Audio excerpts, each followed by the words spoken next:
Apple বা দাঁত দিয়ে কামড়ানো খাবারে যদি সামান্য রক্ত দেখা যায়, তা যেহেতু অতি সামান্য, তাই এ কারণে অজু নষ্ট হয় না। আর থুতুর সঙ্গে যে সামান্য রক্তের চিহ্ন দেখা যায়, ওই সামান্য পরিমাণ রক্তও অজু ভঙ্গের কারণ নয়। কেননা থুতুর চেয়ে রক্ত বেশি হলে কিংবা অন্তত সমান সমান হলেই কেবল অজু নষ্ট হয়। এই পরিমাণ রক্ত বের হলে থুতু একেবারে টকটকে লাল বা লালচে বর্ণ ধারণ করবে, আর এর কম হলে থুতু হলদে বা প্রায় সাদা থাকবে। এই অবস্থায় অজু ভাঙবে না।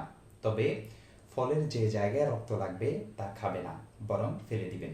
দেখতে পারেন মুসান্নেফে ইবনে আবি শাইবা 2 নং খণ্ড 93 নং পৃষ্ঠা, কিতাবুল আসল 1 নং খণ্ড 57 নং পৃষ্ঠা, বাদায়ে সনায়ে 1 নং খণ্ড 124 নং পৃষ্ঠা, ফাতাওয়ায়ে খানিয়া 1 নং খণ্ড 38 নং পৃষ্ঠা, শরহুল মুনিয়া 132 নং পৃষ্ঠা।